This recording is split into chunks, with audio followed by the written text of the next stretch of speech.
এই মেঘের রাজ্যালয়, যার সৌন্দর্য আপনি নিজ চোখে দেখতে পারবেন। আজকে আপনাদেরকে ঘুরে ঘুরে দেখাবো আলসুদার সৌন্দর্য। চলুন দেরি না করে ভিডিও শুরু করা যাক। আমরা যাত্রা শুরু করলাম সকাল 9টা বাজে।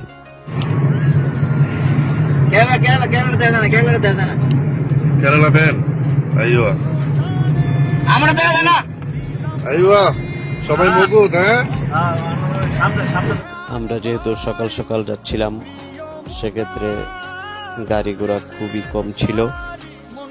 আমরা রাস্তার আঁকা বাঁকা রাস্তা, পাহাড়ি মাঝখান দিয়ে এত সুন্দর লাগতেছিল। আমাদের নৌকা যেরকম দুলে, আমাদের গাড়িগুলো ঠিক সেরকম ভাবে দুলতেছিল।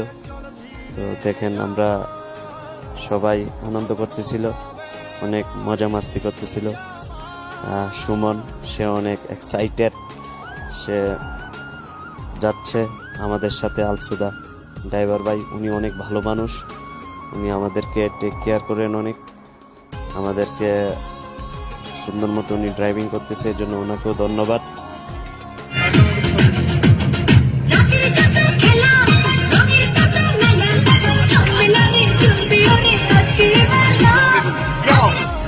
আলসুদা বিচের প্রথম যে জায়গাটা সবাই ঘুরতে আসে, আমরা এখানে চলে আসলাম।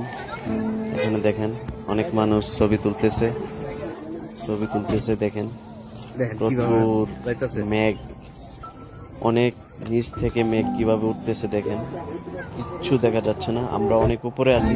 আলহামদুলিল্লাহ, আমরা আলসুদা পাহাড়ে এসে পৌঁছেছি।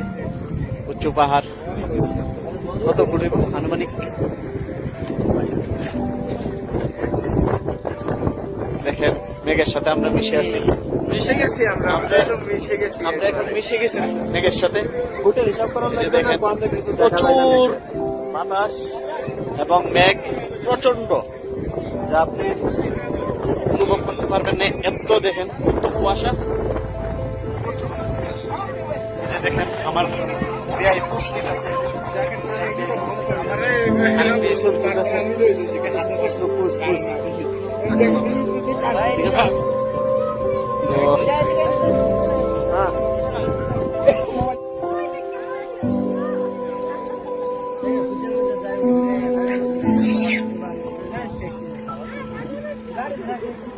বানরের কারবার দেখুন, গাড়িতে কিভাবে ঢোকার জন্য চেষ্টা করতেছে।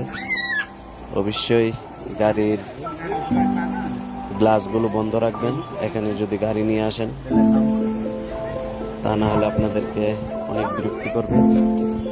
আসলে এখানে সৌন্দর্য আপনি নিজ চোখে না দেখলে কোনো কিছুই বুঝতে পারবেন না, যা আপনাকে আমরা বলে বোঝাতে পারবো না। আপনি যদি নিজ চোখে দেখেন এর সৌন্দর্য এবং এত ভালো লাগবে, আপনি কখনো কল্পনা করতে পারবেন না। এখানে অনেক সৌদি, বিভিন্ন দেশের মানুষ এখানে ঘুরতে আসে। যেহেতু আমরা একটু সকাল সকাল, সেক্ষেত্রে একটু মানুষ কম দেখা যাচ্ছে। আমরা এখান থেকে কিছুক্ষণ পর আরেকটা পর্যটক পেয়ে যাব।